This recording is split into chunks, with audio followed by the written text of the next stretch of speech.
नमस्कार विद्यार्थी मित्रांनो, स्वागत आहे तुमचं गणित शिकूया या यूट्यूब चॅनलमध्ये. विद्यार्थी मित्रांनो, आपण इयत्ता 10वी गणित भाग 1 यामधील प्रकरण 6वे सांख्यिकी याचा अभ्यास करत आहोत. त्यामध्ये आज आपण वर्गीकृत वारंवारता सारणी वितरण सारणीवरून मध्य कशा प्रकारे काढायचा याचा अभ्यास करणार आहोत. त्यामध्ये 3 पद्धती आहेत. पहिली पद्धत आहे सरळ पद्धती, त्यावर आधारित सोडवलेली उदाहरणे सुद्धा आपल्याला त्यांनी दिलेली आहेत, त्याचा सुद्धा आपण अभ्यास करणार आहोत. त्यानंतर दुसरी पद्धत आहे गृहीत मध्य पद्धत आणि तिसरी पद्धत आहे मध्य विचलन पद्धत, मध्य प्रमाण विचलन पद्धत. तर यांच्यावर सुद्धा आधारित उदाहरण आहेत. तर आपण आता सुरुवातीला सरळ पद्धती काय आहे आणि त्यावर आधारित उदाहरणे काय आहेत त्यांच्यापासून सुरुवात करूयात. चला तर मग आता आपण आजच्या व्हिडिओला सुरुवात करूयात. आता सुरुवातीला वर्गीकृत वारंवारता वितरण सारणी कशा प्रकारे ती काम करते ते बघूयात आता आपण. की जेव्हा प्राप्तांकांची संख्या मोठी असते तेव्हा वरील सूत्रात सर्व संख्या लिहून बेरीज करणे जिकिरीचे होते. म्हणजे जर समजा आता 10पर्यंत संख्या असतील तर त्यातल्या त्यात आपण करू शकतो, पण 10च्या पुढे असतील तर आपल्याला ते प्रत्येक संख्या लिहून मग त्याची बेरीज करून ते क्लिष्ट होतं, अवघड होतं. मग त्यासाठी काही अन्य पद्धतींचा वापर केलेला आहे.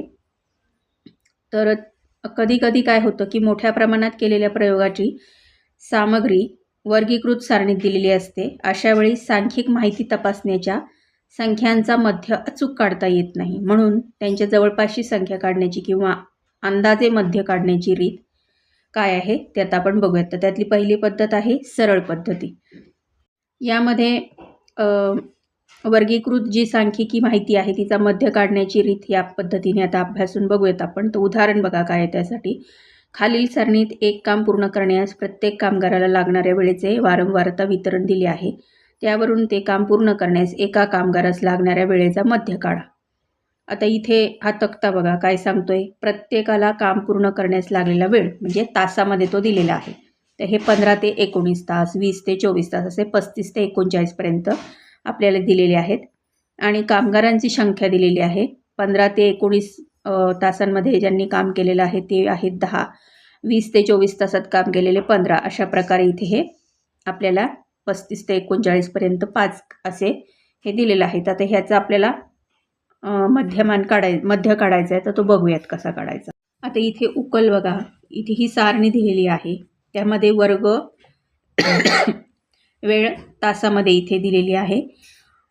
हा तक्ता आपण या प्रकारे लिहून घेतलेला आहे. त्याचा वर्गमध्य XI आहे, ते म्हणजे 17. म्हणजे 15 आणि 19च्या मधली संख्या किती येते? 17 येते. 20 ते 24च्या मधली संख्या किती येते? 22 येते. हे असं आपण इथे प्रत्येक लिहून घेतलेलं आहे. वारंवारता म्हणजे कामगारांची संख्या म्हणजे F1, तो इथे 10, 15 जी आपल्याला त्यांनी दिली त्याप्रमाणे आपण इथे लिहून घेतली. आता वर्गमध्य आणि वारंवारता यांचा गुणाकार केलेला आहे. म्हणजे 17 गुणिले 10, 22 गुणिले 15. मग इथे कामगारांची वारंवारता संख्या इथे किती आलेली आहे? समेशन ऑफ FI बरोबर 50. म्हणजे ह्या सगळ्यांची बेरीज इथे 50 येते.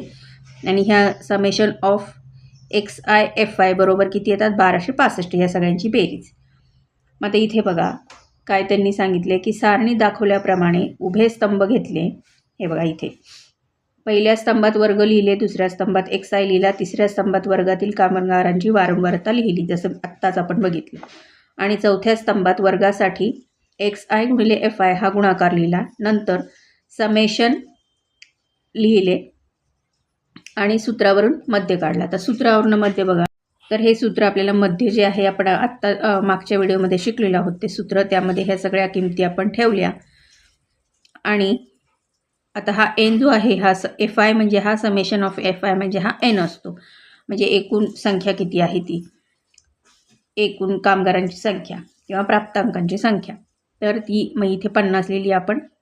त्याचा भागाकार केल्यावर उत्तर आलं 25.3. म्हणजे आता इथे तेच सांगितले समेशन ऑफ FI बरोबर N.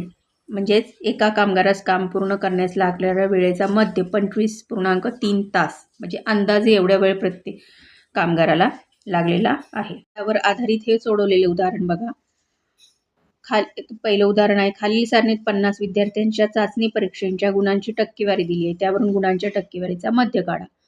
गुणांची टक्केवारी 0 ते 20, 20 ते 40 अशी 80 ते 100पर्यंत. आणि विद्यार्थी संख्या 0 ते 20मध्ये 3 आहेत, 20 ते 40मध्ये 7 आहेत, 80 ते 50मध्ये 5 आहेत. अशा प्रकारे हे तक्ता त्यांनी आपल्याला दिलेला आहे.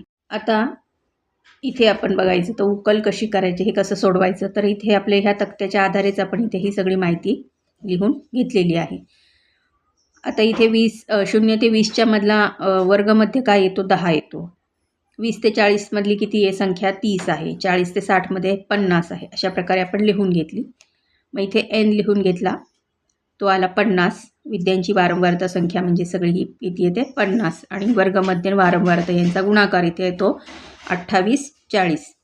सूत्रात किमती ठेवल्यावरती आपल्याला उत्तर येतं 56.8. म्हणजेच गुणांच्या टक्केवारीचा मध्य येतो 56.8. हे उदाहरण क्रमांक 2 बघा. मागील उन्हाळ्यात महाराष्ट्रातील 30 शहरातील एका दिवसाचे कमाल तापमान 0 डिग्री सेल्सिअसमध्ये खालील सारणीत दिले आहे. त्यावरून कमाल तापमानाचा मध्य काढा. तर कमाल तापमान 24 डिग्री सेल्सिअस ते 28. शहरांची संख्या किती होती, त्यामध्ये 4. 28 ते 32 तापमानाची शहरांची संख्या होती 5. असे 40 ते 44 डिग्री सेल्सिअस तापमान असलेल्या शहरांची संख्या होती 6. अशा प्रकारे त्यांनी आपल्याला ही माहिती दिलेली आहे. जी वरती आपल्याला माहिती दिली तक्त्यात, ती आपण काय केली, इथे ह्या उभ्या तक्त्यामध्ये सारणीमध्ये लिहून घेतलेली आहे. आणि मग आपल्याला इथे काय मिळालेलं, आता ह्या 24 ते 28 डिग्रीचा मध्य काय येऊ शकतो, तर तो आहे 26. 28 ते 32चा मध्य आहे 30. तसंच 40 ते 44चा मध्य आहे 42. आणि शहरांची संख्या जी आहे वारंवारता ती आपण इथे लिहून घेतली. त्याची बेरीज झाली 30. म्हणजे n बरोबर आपल्याला किती मिळाली, 30 मिळाली. आणि मग इथे आपण काय केलं, वर्गमध्य वारंवारता यांचा गुणाकार तो आला 1048 म्हणजे 1048. हे सगळे आपल्याला मिळालेल्या संख्या आपण काय केल्या, आता मध्य काढण्यासाठी ह्या सूत्रात ठेवल्या. आणि त्याचं उत्तर आपल्याला आलं आहे 34.9 डिग्री सेल्सिअस. म्हणजे त्याचा कमाल तापमानाचा मध्य आला 34.9 डिग्री सेल्सिअस.